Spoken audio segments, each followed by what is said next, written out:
oración.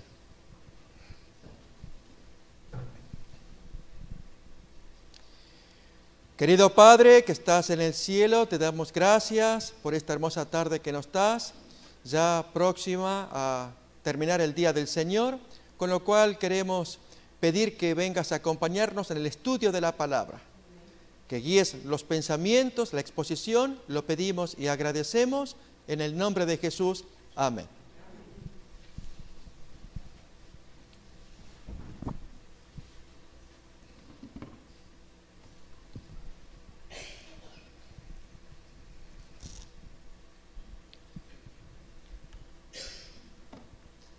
Al cerrar el día del Señor, como en este momento, qué bueno es llevar nuestra mente a pensamientos que nos edifiquen y nos den fuerzas para el resto de la semana. Al iniciar la semana, hermanos, en momentos más, leer la palabra de Dios y que nos fortalezca es nuestro deber, porque Dios nos ama, pero Él también revela en la palabra qué es lo que deberíamos hacer para agradarle. El tema que hoy vamos a escuchar se titula Una obediencia que agrada a Dios. Voy a invitar, hermanos, a que estudiemos o leamos textos para luego analizar dos historias contrapuestas. Las dos historias serán del Antiguo Testamento, pero textos que nos van a preparar el corazón. Uno se encuentra en Isaías, capítulo 1.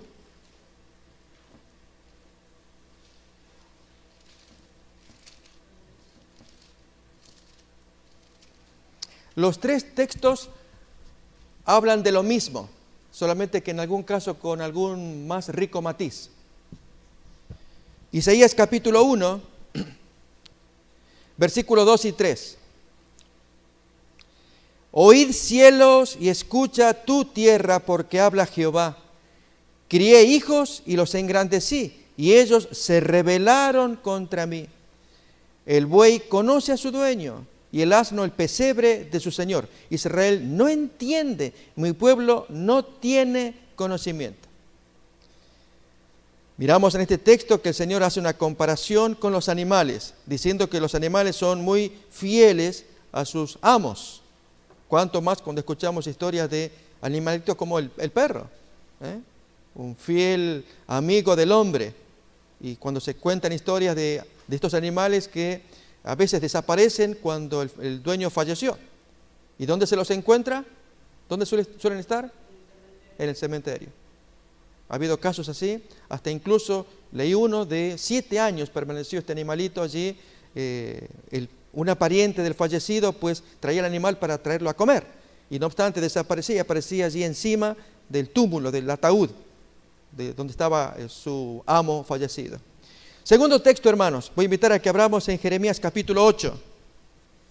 Aquí da detalles más ricos todavía. La fidelidad de los animales en su movimiento, incluso hacen cosas que escapan a la inteligencia del hombre. Pero hay estudios que revelan que tienen su base. Es el caso, hermanos, de capítulo 8 de Jeremías, versículo 7.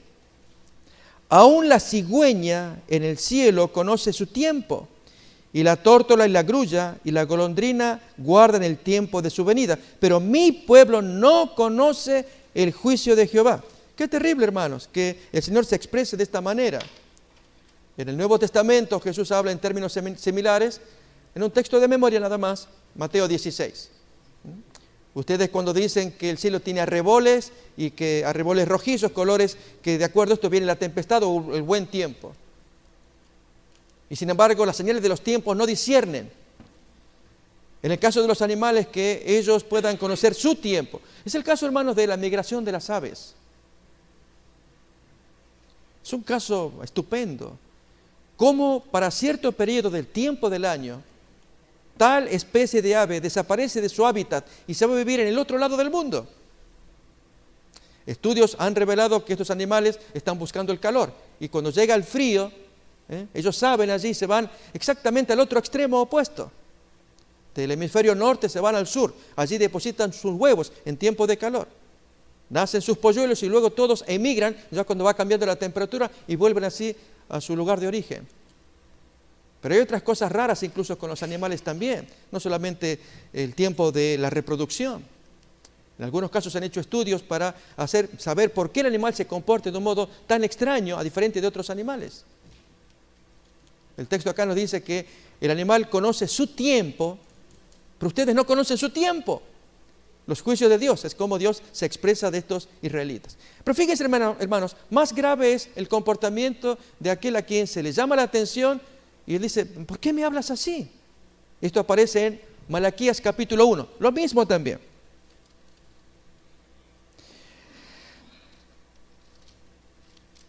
De estos textos, hermanos, se desprende que no hay una perfecta obediencia de algunos hijos de Dios. Por eso el tema de hoy, la perfecta obediencia o la obediencia que agrada a Dios. Malaquías capítulo 1, ¿tenemos? Versículo 6. El hijo honra al padre y el siervo a su señor. Si pues yo soy padre, ¿dónde está mi honra? Y si soy señor, ¿dónde está mi temor? Dice Jehová de los ejércitos a vosotros, oh sacerdotes, que menospreciáis mi nombre. Y hermanos, hasta allí está bonito. Miremos la respuesta de los amonestados. Y decís, ¿en qué hemos menospreciado tu nombre? ¿Por qué nos hablas así? ¿Qué hice yo de mal? Tal vez, hermanos, no lo digamos audiblemente, pero hay veces que cuando salen pensamientos del corazón, recordemos que Dios le pudo leer los pensamientos de alguien a la cual la amonestó. ¿Se acuerdan? De Sara. Ella se rió en su corazón. Yo, a mi edad, concebieron un hijo. ¿Por qué te ríes, Sara? Yo no me reí. Dios leyó el pensamiento y la intención. Y acá, hermanos, es muy importante que si se nos amonesta, como en este texto que estamos leyendo acá, la reacción del corazón, pero ¿en qué hice mal? Eso Dios lo lee, aunque no lo pronunciemos audiblemente. Sí, hermanos, hay cosas que hacemos mal. Yo leo otra vez el texto. El hijo honra al padre y el siervo honra a su señor. Si pues yo soy padre, no veo la honra. Y si yo soy señor, ¿dónde está el temor del cual ustedes hablan? Oh sacerdotes, que ustedes menosprecian mi nombre. Pero no entiendo. ¿Cómo es que yo te menosprecio? Pues hermanos, vamos a ver los dos ejemplos. Y los dos impresionan, especialmente el segundo. Y es, hermanos, el celo que tiene uno de ellos para hacer la obra de Dios. Y el hombre va a obedecer la voluntad de Dios. Al punto que llama a un amigo. ¿Tú quieres ver mi celo por la obra de Dios? Y el amigo dice, sí. Y lo hace subir. A ver, hermanos, se ubica en la historia. Lo hace subir y allí van los dos. Y este celoso con fuego hace la obra de Dios. Y el otro queda observando. Pero no se impresiona. Algo hay. Mientras que este otro, que es modesto, él fue invitado a presenciar, él no habla mucho, hizo algo que impactó. Al punto que, hermanos, Dios interviene. Y curiosamente no aparece, al menos que ustedes, hermanos, me corrijan, porque uno se puede equivocar, un ejemplo donde Dios proponga a alguien hacer algo incorrecto. No había manera con los descendientes de esta gente. ¿Ubican la historia? Mis hermanos, que así estas dos historias nos muestren que la obediencia que agrada a Dios no es solamente de palabras. ¡Vas a ver mi celo! Cuando adentro hay cosas que más vale no hablar. O sea, callémonos, ya Jesús lo había dicho. Cuando te inviten a una fiesta, tú siéntate al final, no hagas aspaviento, no te pongas adelante, que aquí me invitaron y yo soy... No, ponte atrás. Porque si te pones adelante para que todos te miren que eres el amigo del dueño de la casa, no sea que sufras vergüenza y te digan, ¿qué haces acá? Vete allá atrás. Hey, tú buen amigo, ven aquí, ocupa ese lugar. Y con vergüenza tú te vayas atrás. ¿Recordamos? En cambio, si estás atrás, es posible que te digan, hey, ¿qué haces allí? Ven acá. Y entres con gloria para que todos miren allí que eres el amigo del dueño. Es una parábola de Jesús muy bonita. Hermanos, no hagamos aspaviento, hablemos poquito. Hagamos, no digamos. Y es cierto, hermanos, que a veces movido del celo, del fragor, del entusiasmo, podemos hablar mucho y entusiasmarnos. Pero cuando uno hace, Dios observa. Al punto que en esta historia que impacta, ahí vemos lo que estos tres textos miramos. Que si el animal obedece fielmente a su amo, las aves conocen su tiempo, En cambio, mis hijos, que yo les hablo y no hay caso. Pero ¿cómo que yo no obedezco? Sí, hermanos, obedecemos al modo del primer ejemplo que vamos a estudiar, parcialmente, que pone celos, ¿sí? Pero así, hermanos, así le va también. No, hermanos, Dios quiere una obediencia perfecta, que le agrade a Él. Y una de las primeras lecturas que vamos a tener es ser humildes, ser simples, aferrarnos a Dios, que Dios sea el que nos justifique, que Dios nos dé fuerzas para llevar esa obediencia que a Dios le agrada. ¿Sí? Vamos a ver la historia, las dos historias. Vamos entonces, hermanos, a mirar segundo libro de Reyes, capítulo 9. Ahí comienza la primera historia. Se trata de un príncipe o general a cargo de los ejércitos del rey Acab. Y el hombre recibe una sorpresiva visita, al punto que los amigos, príncipes de él, le dicen: ¿y qué hace ese loco? Esa visita que tú tuviste. Y él quiso guardar silencio. Parece humilde y de veras, es bonita la forma en cómo actúa. No solamente al comienzo, sino después también el celo que tiene. ¿De quién hablamos? Del general Jehú. Segundo libro de Reyes, capítulo 9, desde el versículo 4, el joven profeta, a quien Eliseo había enviado, él estaba obedeciendo órdenes de su jefe profeta, Eliseo. Fue pues el joven, el profeta, a Ramot de Galaad. Cuando él entró, he aquí los príncipes del ejército que estaban sentados, y él dijo: príncipe, una palabra tengo que decirte. Y Jehú dijo: ¿a cuál de todos nosotros? Y él le responde: a ti, tú ven. Y él se levantó y entró en casa, en un lugar más privado. Y el otro derramó el aceite sobre su cabeza y le dijo: así dijo Jehová, Dios de Israel: yo te he ungido por rey sobre Israel, pueblo de Jehová. Herirás la casa de Acab, su señor, tu señor, para que yo vengue la sangre de mis siervos los profetas y la sangre de todos los siervos de Jehová de la mano de Jezabel, reina asesina. Y perecerá toda la casa de Acab, y destruiré de Acab todo varón, así al siervo como al libre de Israel. Y yo pondré la casa de Acab como la casa de Jeroboam, hijo de Nabat, y como la casa de Baasa, hijo de Ahías. Y a Jezabel la comerán los perros de Jezreel, y no habrá quien la sepulte. Recordemos, hermanos, que el no sepultamiento era un verdadero deshonor en la tradición judía, en el ambiente judío. Enseguida abrió la puerta y echó a correr. Después salió Jehú a los siervos de su señor, sus compañeros, y le dijeron: ¿hay paz? ¿Está bien? ¿Para qué vino aquel loco? Y él les dijo: vosotros ya conocéis al hombre y sus palabras, ustedes. Y hermanos, fíjense cómo él lo quiere disimular. Y ellos dijeron: mentira, decláranoslo ahora. ¿Qué te dijo? Y le dijo: así y así me habló diciendo: así dice el Señor, yo te he ungido por rey sobre Israel. Entonces cada uno tomó apresuradamente su manto, de la alegría que había, y lo puso debajo de Jehú en un trono alto, y tocaron corneta y dijeron: Jehú es rey, por mandato de Dios. Y hermanos, la adhesión de todos sus amigos allí, reconocerlo como rey, porque respetaban mucho a Eliseo, quien había enviado al joven profeta. Y a partir de acá, hermanos, comienza una obra de exterminio, que era la orden de Dios, que quite todo lo que tenga que ver con Acab. Y él comienza a hacerlo. Voy a invitar, hermanos, a que apenas veamos los subtítulos nada más, porque el tema no va a ser Jehú. O sea, vamos a estudiar, es el otro el que nos interesa, el amigo de él.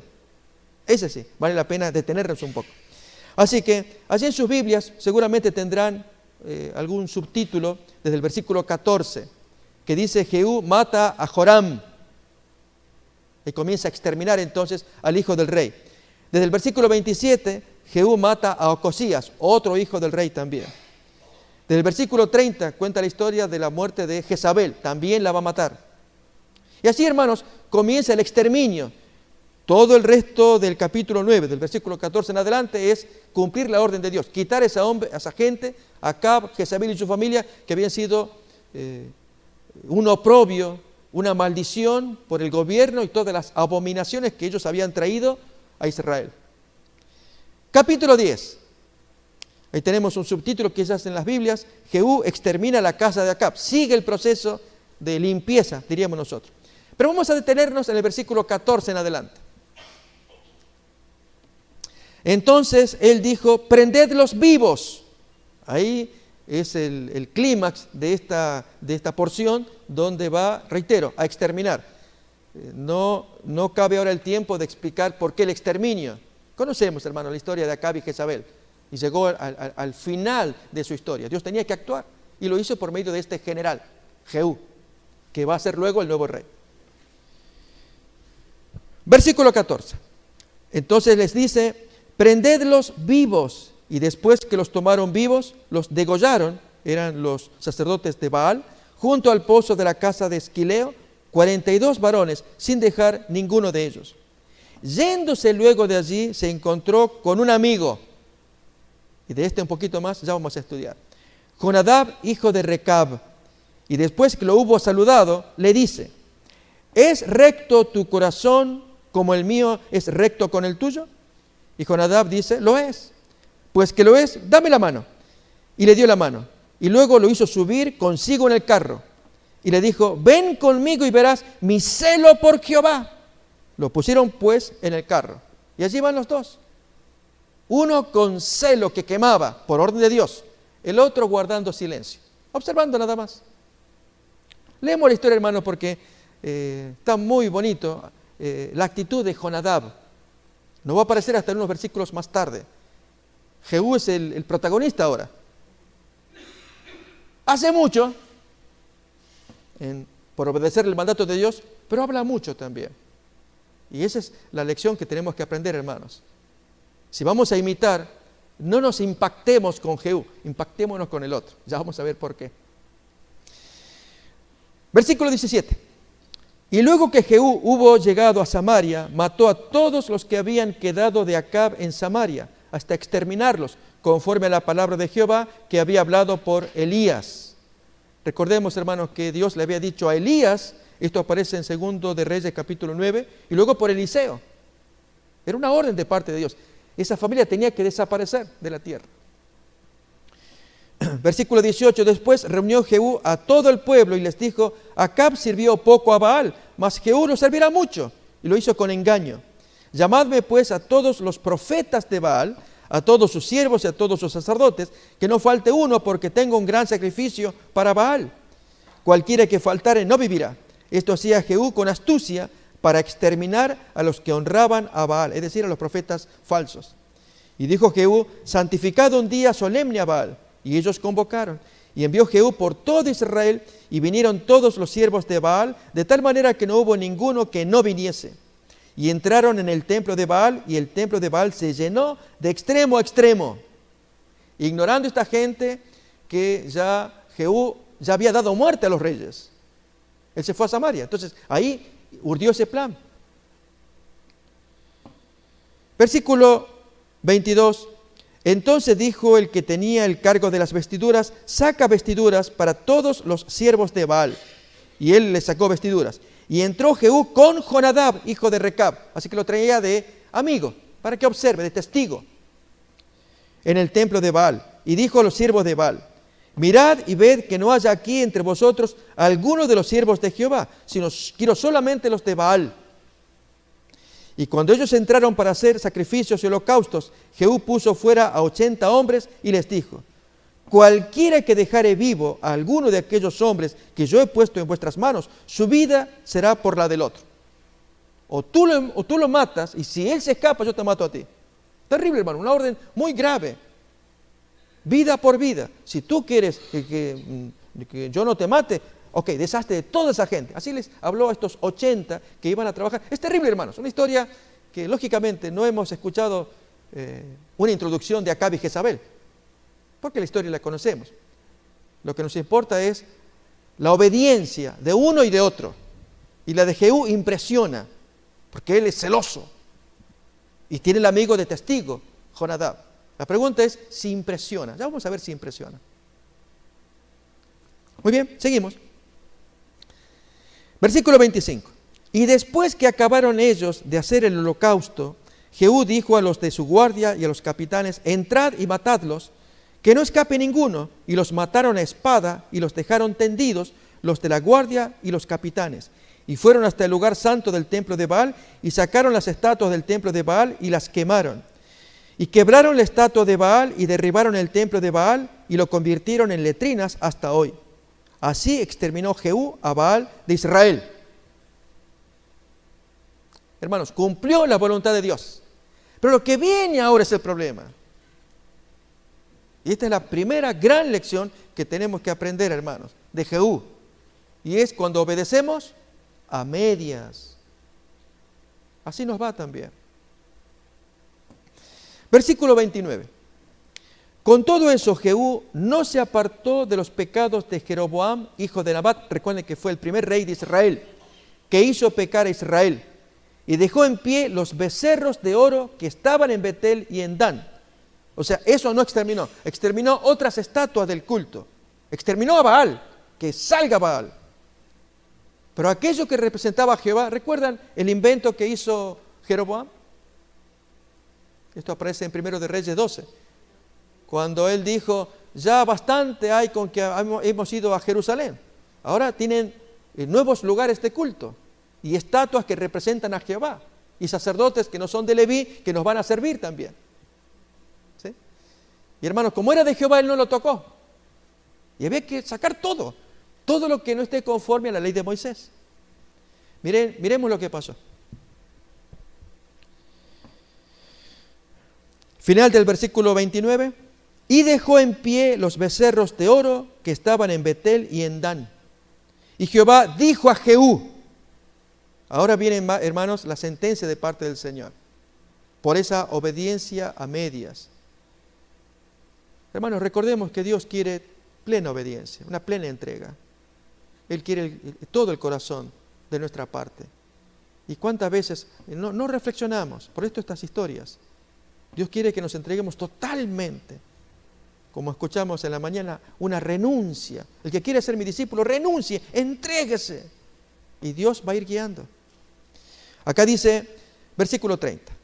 Y Jehová dijo a Jehú, por cuanto has hecho bien, ejecutando lo recto delante de mis ojos, e hiciste a la casa de Acab conforme a todo lo que estaba en mi corazón. Lo que tú hiciste es lo que yo quería, lo hiciste bien. Lo de Acab no te reprocho. Tus hijos se sentarán sobre el trono de Israel hasta la 4ª generación. ¿Por qué no en forma permanente? Reparemos en eso, hermanos, duró hasta la 4ª generación. Vamos a ver al amigo después. ¿Hasta cuándo iba a durar? El contraste. Seguimos leyendo de Jehú. 31. Mas Jehú no cuidó de andar en la ley de Jehová, Dios de Israel, con todo su corazón, ni se apartó de los pecados de Jeroboam, el que había hecho pecar a Israel. Recuerden, hermanos, siempre tengamos presente que el gran pecado de Jeroboam fue haber hecho un culto paralelo de Dios. Él no introdujo a Baal. Era el culto como Dios ordena, pero él lo adulteró. Si la ley decía en el 7º mes las fiestas sagradas, él la pone en el 8º mes. Y si la ley dice sacerdotes de la tribu de Leví, él pone de otras tribus. Si la ley dice que había que adorar en Jerusalén, pues él inventó Dan en el norte, Betel en el sur. Si la ley dice que no hay que hacer estatuas, él puso allí, este es Jehová, para que ustedes lo puedan ver, y puso un becerro allá y otro acá. Becerros. Eso fue el pecado de Jeroboam. En cambio de Jezabel es la que introdujo a Baal, un culto extraño. Y Dios se ofendió mucho con eso, pero también con lo otro. Ahora bien, hermanos, vamos a rastrearle a Jehú las 4 generaciones, cómo Dios lo vio y se cumplió. Esto lo vemos, hermanos, en 2 de Reyes capítulo 10, versículo 28 que leímos, especialmente el 30 al final. Tus hijos se sentarán sobre el trono de Israel hasta la 4ª generación. Miremos el capítulo 13:1 y luego el 10. Ahí aparecen las 2 primeras generaciones. ¿Cómo se cumple literalmente? Los descendientes de Jehú. Dice el 13:1. En el año 23 de Joás, hijo de Ocosías, rey de Judá, del reino vecino, comenzó a reinar Joacás, hijo de Jehú, sobre Israel en Samaria, y reinó 17 años. Esa es la primera generación. Versículo 29. Este hombre duerme en paz. Durmió Joacás con sus padres y lo sepultaron en Samaria y reinó en su lugar Joás, su hijo, nieto de Jehú. Versículo 10, ahí lo dice. El año 37 de Joás, rey de Judá, comenzó a reinar Joás, simultáneamente dos Joás, hijo de Joacás, sobre Israel en Samaria y reinó 16 años. Estamos hablando del nieto de Jehú. Ahora el bisnieto de Jehú. Esto lo miramos en el capítulo 14, 23. El año 15 de Amasías, hijo de Joás, rey de Judá, del reino vecino, comenzó a reinar Jeroboam, hijo de Joás, sobre Israel en Samaria y reinó 41 años. Este es Jeroboam II, se le dice así, que fue bisnieto de Jehú. Y el tataranieto y último va a ser Zacarías, que aparece en el capítulo 15, versículo 8. En el año 38 de Azarías, rey de Judá, reino vecino, reinó Zacarías, hijo de Jeroboam II, sobre Israel 6 meses. ¿Por qué 6 meses? Porque, hermanos, sufre el ataque de un enemigo y se acabó la descendencia de Jehú. Lo vemos en el versículo 10. Contra él conspiró Salum, hijo de Jabes, y lo hirió en presencia de su pueblo y lo mató y reinó en su lugar. Y este Salum es totalmente otra persona. Se cumplió, hermanos, entonces, hasta la 4ª generación. ¿Por qué? Porque hizo las cosas, ¿cómo más? A medias. Veamos al otro, hermanos. Impresiona, impresiona. Jonadab, hijo de Recab. ¿Quién fue este señor? Hermanos, nos imaginamos que Dios observe no solamente a este hombre, sino la descendencia. No hasta la 4ª generación, la que sigue, la que sigue, la que sigue, que Dios les quiere hacer una especie de vencidas. A ver, ¿cómo una zancadilla? A ver, ¿cómo puedo hacer para que esta gente pueda caer? Porque son tan estrictos.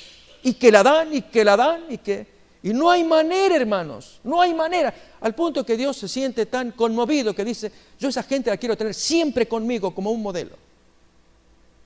De remate, hermanos, esa gente practica cosas que no están fundadas en la Biblia. Son cosas que ellos crean. O sea, Jonadab, hijo de Recab, sus mandamientos, sus leyes, es algo que él le pareció, que no tiene base bíblica, pero la gente lo tomó tan en serio, sus descendientes, que lo transmiten a la generación que viene, y hasta la 2ª, 3ª, 4ª, 5ª, y sigue, que Dios los observa y llama la atención. ¿Queremos ver esta historia, hermanos? Jeremías capítulo 35.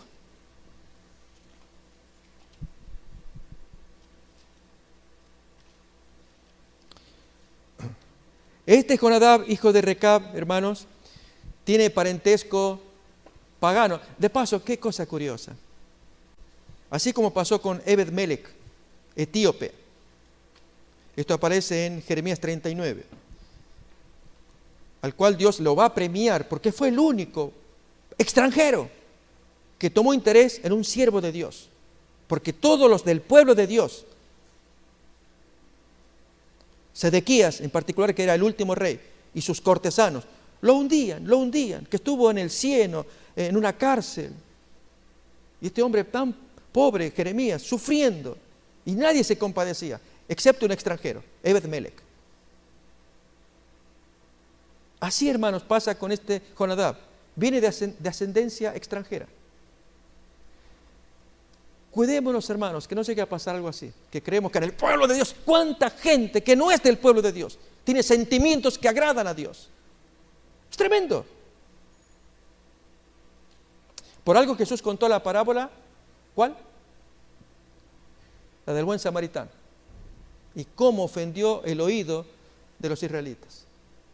¿Que acaso hay bueno? ¿Acaso no hay para contar acá entre nuestro pueblo que vas a contar de un pueblo pagano? Recordemos, hermanos, la historia de Samaria y de los samaritanos. Cuando el rey había sacado a toda la gente de Samaria y entonces los poquitos que quedaron y que luego el rey se trajo gente extranjera y eran atacados por leones. ¿Se acuerdan? Que entonces ahí le dicen al rey, mira, los atacan leones porque esa gente no conoce de la ley. Bueno, de aquí de los que tenemos cautivos, manden a alguien que les enseñe la ley. Todo esto aparece en 2 de Reyes 17. Y entonces se les enseña, pero había una mezcla entre esa gente samaritana, entre el temor de Dios y seguir adorando a los dioses falsos. Eso es Samaria, esos son los samaritanos. De allí provienen estos que fueron enemigos de Nehemías y esta joven que habló con Jesús, la mujer samaritana. Y que Jesús de ahí cuente que hay gente buena, ofende. Tratemos, hermanos, de ponernos en los zapatos. Tal vez vamos a ir al texto de Crónicas para ver un poquito la ascendencia de Jonadab que impresiona. Primero de Crónicas y luego vamos a Jeremías 35. Primero de Crónicas, capítulo 2.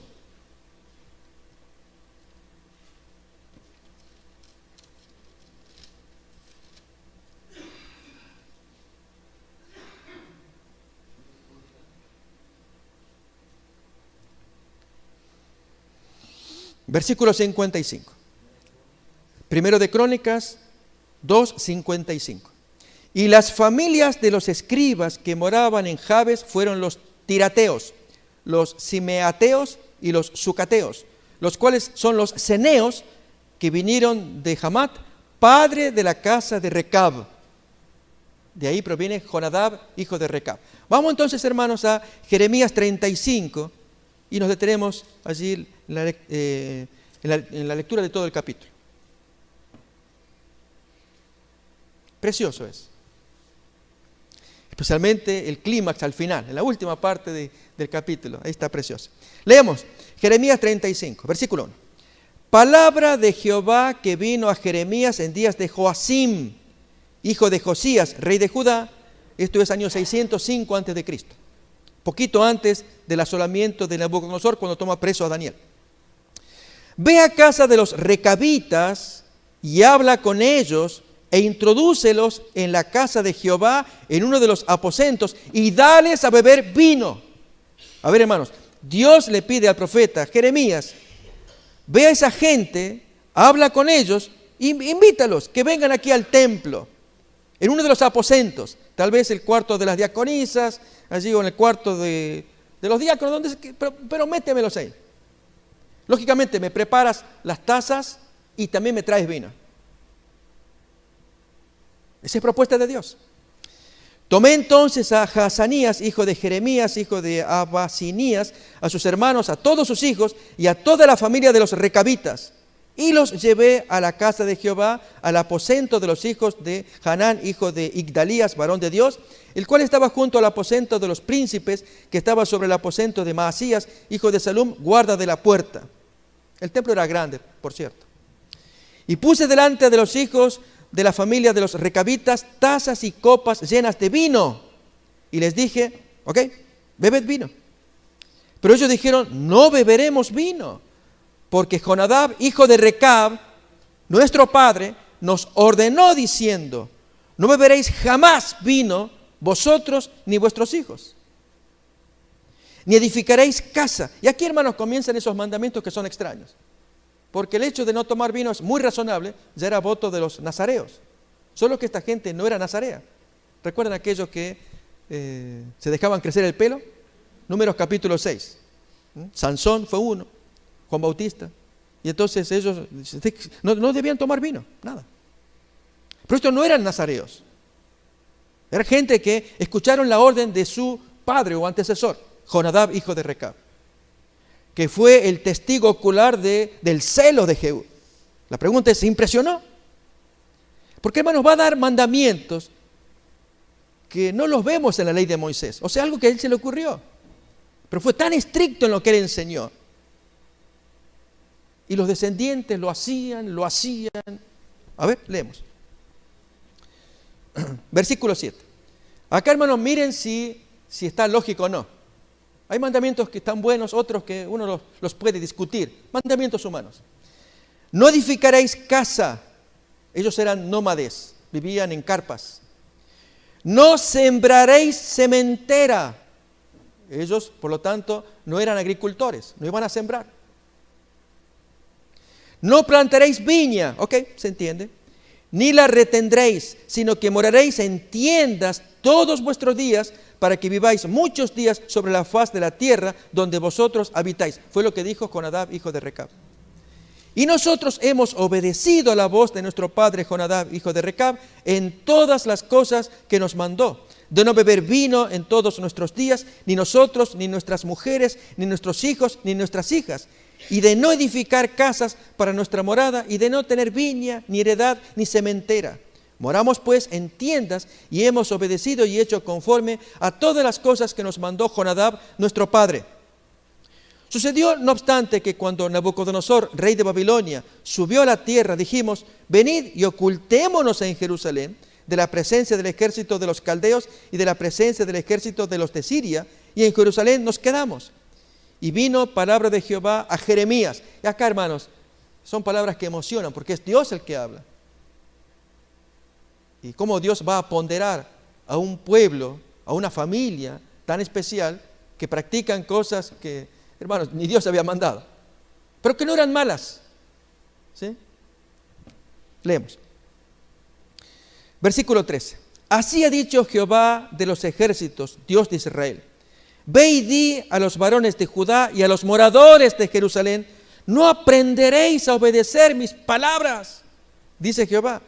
Fue firme la palabra de Jonadab, hijo de Recab, el cual mandó a sus hijos que no bebieran vino, y no lo han bebido hasta hoy, por obedecer el mandamiento de su padre. Y yo os he hablado a vosotros desde temprano y sin cesar, y no me habéis oído. ¿Se entiende, hermanos? ¿Recuerdan los 3 primeros versículos que hemos leído? Isaías capítulo 1, Jeremías capítulo 8, Malaquías capítulo 1. ¿Nos acordamos? Cómo Dios compara con los animales. El buey conoce a su señor, conocen el pesebre de su amo y obedecen. Pero yo les hablo y ustedes me llaman Señor y no me obedecen. Y hermanos, Dios se duele. Y en el caso de Jehú, que tenía mucho celo, duró hasta la 4ª generación, porque podría haber durado más. No pudo transmitir como Jonadab. No pudo transmitir a sus hijos la voluntad de Dios. ¿Por qué, hermanos? ¿Qué lección sacamos de Jehú? Porque andaba a mitad de máquina. A media máquina decimos, ¿no? El texto nos dice que no quitó los lugares altos, no quitó los becerros de Dan y Betel, siguió los pecados de Jeroboam. Entonces fue celoso, hizo muy bien su tarea de Acab, no había nada que discutir. Pero iba a durar hasta la 4ª generación, por el mal ejemplo de ese hombre a sus hijos y demás, hasta la 4ª generación. En contraste con este otro. Pero hermanos, todavía sigue más acerca de lo que Dios dice de los recabitas.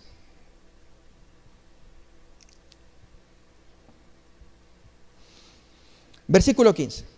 Y envía a vosotros, dirigiéndose a los israelitas de Jerusalén, todos mis siervos los profetas desde temprano y sin cesar, para deciros: volveos ahora cada uno de vuestro mal camino y enmendad vuestras obras, y no vayáis tras dioses ajenos para servirles, y viviréis en la tierra que di a vosotros y a vuestros padres, mas no inclinasteis vuestro oído ni me oísteis.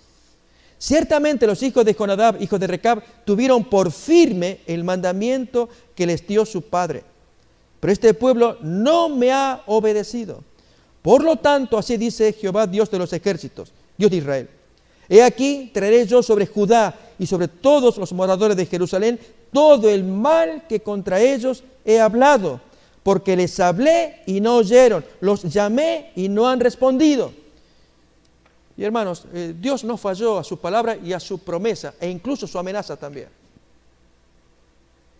Lo cumplió con Nabucodonosor. Pero hermanos, cumple su promesa a quienes obedecen parcialmente. Cuidémonos. Ahí estamos tú y yo. No sea que nos pase Malaquías 1:6, que Dios nos tenga que decir lo mismo. Ustedes me llaman Señor, cantan el bonito canto, hacen pasar a la hermana y allí con la música bonita, todo, y cantamos ahí, que mi Señor, ustedes no practican eso. ¿Cómo que no practicamos? No cumplen lo que dice el canto. De hecho, hermanos, hubo alguna predicación de algún pastor que hizo una recopilación de los himnos. Y fue tremendo el impacto que causó. A cada estrofa eran diferentes himnos. Y él apenas enumeraba una estrofa y decía, hermano, miren este canto. Y se canta una cosa, ¿será que lo cumplimos? Y efectivamente era exactamente al revés. Miremos esta otra. Y una tras otra, una tras otra. Y hermanos, es muy cierto. Son los hechos que muestran si nuestra obediencia, no digo la desobediencia, yo no usé esa palabra. ¿Cuál es la otra palabra que cabe? Si no es desobediencia, ¿cuál es el problema que tenemos los adventistas de este tiempo? No es desobediencia, ¿cuál es? Obediencia a medias. Ese es el problema. No desobediencia, es obediencia a medias. Y hermanos, o es todo o es nada. Y entregarnos el todo es todo. Pero cuando lo hacemos a medias, creemos que estamos bien. Y Dios nos dice, no estás bien. ¿Pero en qué no estoy bien? Es la respuesta que hacen los sacerdotes en Malaquías 1:6. ¿En qué yo te he menospreciado? Porque el amo le dice al animal, al siervo, haz, y lo hace todo. No lo hace a medias. Pero ustedes me lo hacen a medias. Y se creen que lo hacen bien. Y yo digo, no está bien. Y vengo, mando a un profeta, les amonesta y ustedes se ofenden. Y les molesta y los quitan de medio. Les mando otro y lo quitan de medio. Porque ustedes creen que lo hacen bien y no es así. A mis ojos no es así. Ese es el gran problema, hermanos, de nuestro tiempo, de la Odisea. No es la comisión de pecados. Aunque sí los hay, pecados o comisiones abiertas y algunas escondidas. Es que, hermanos, nos tomamos confianza para no hacer cosas que Dios pide que hagamos. Y una de las primeras es la entrega total del corazón, como hicieron estos recabitas que se entregaron a un mandamiento humano. Miremos la conclusión.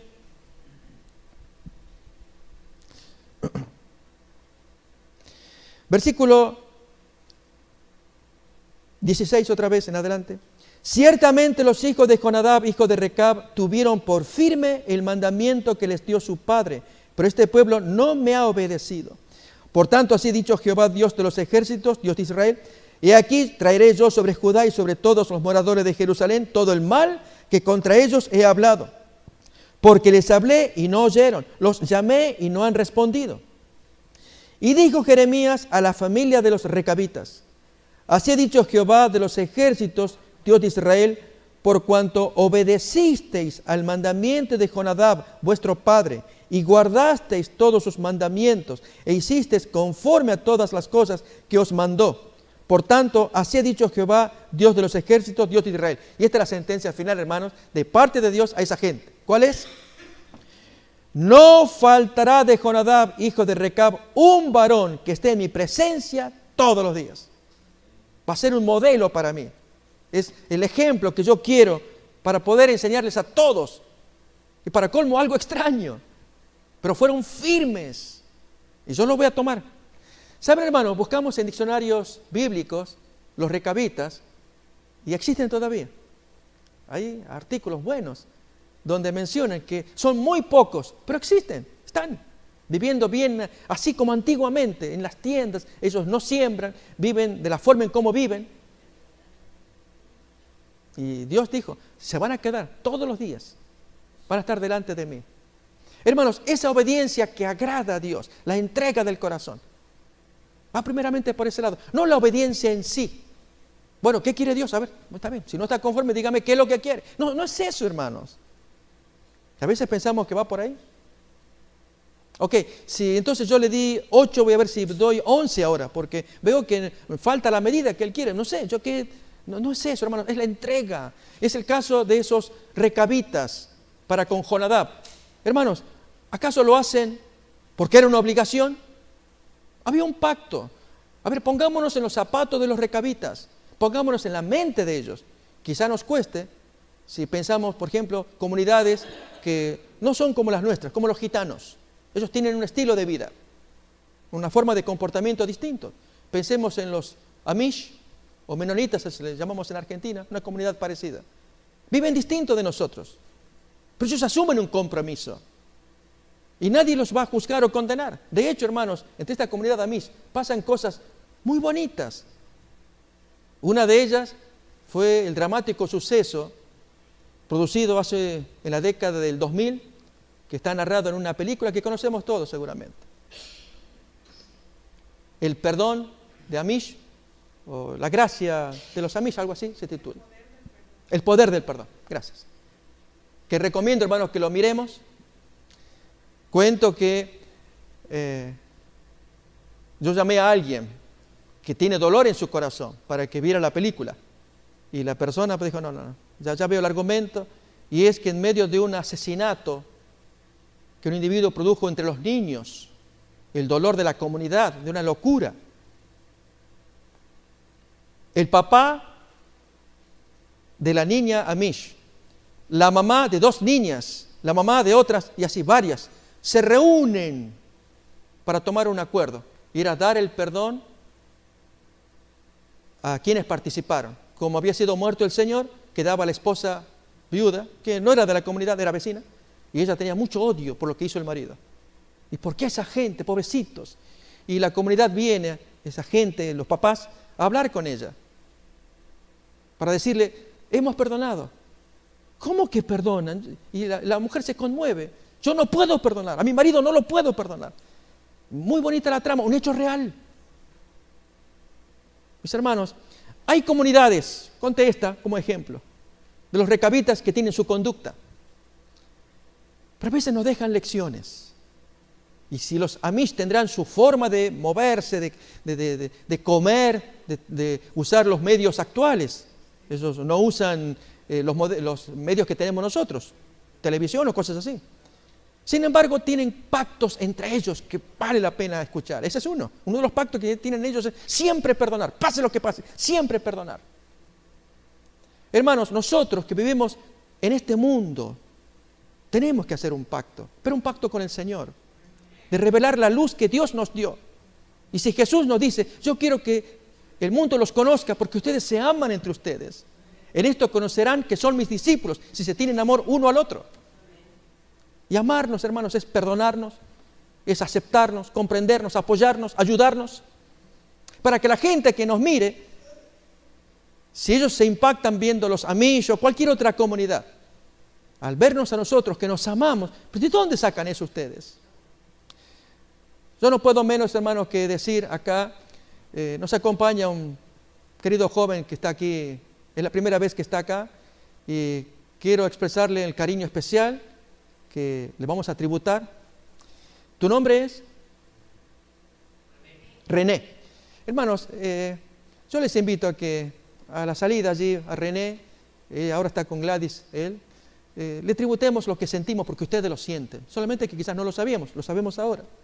Él nos visita la primera vez de los contactos de obra misionera que se ha hecho, de repartir las revistas, pues aquí tenemos a René y él está viviendo un momento especial. Y esto es la comunidad, él quedó impactado con lo que miró del niño predicador, lo que aquí se ven incluso hablando también. Porque hermanos, esa es la comunidad que Dios quiere que seamos como los recabitas, que den que hablar. No porque den que hablar, es porque Dios mora en el corazón. Así como en los recabitas moraba la lealtad, el pacto de lealtad hacia Jonadab, hijo de Recab. Una historia preciosa, hermano, de los recabitas.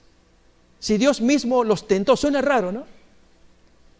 Al decirle a Jeremías, tráemelos, ponles vino allí y diles que tomen. No voy a tomar, no. Pero es Dios el que está ordenando. Tomen, que tiene la aprobación de Dios. No. Dios ordena, pero yo tengo mi práctica ya con mi ancestro y así quedamos todos. No vamos a tomar. No entiendo la orden de Dios, pero no voy a tomar. Porque Dios sabía, hermanos. Dios sabía. Él quería demostrar con eso la firmeza de esa gente. Así nosotros. No nos impactemos con Jehú, hermano. Linda obra que hizo. Y el celo que tiene. Y cumplió, y cuando leíamos esa historia de Jehú y la sangre que chorreaba, impacta. Hay que tener estómago para leer esas porciones. Pura matanza. Pero ¿qué dijo Dios? Hizo lo correcto, lo que había en mi corazón. Muy bien. Pero hay cosas que no hiciste. No te entregaste del todo. Hermanos, ¿querríamos entregarnos? Esa es la propuesta que quiero hacer ahora para el inicio de la nueva semana.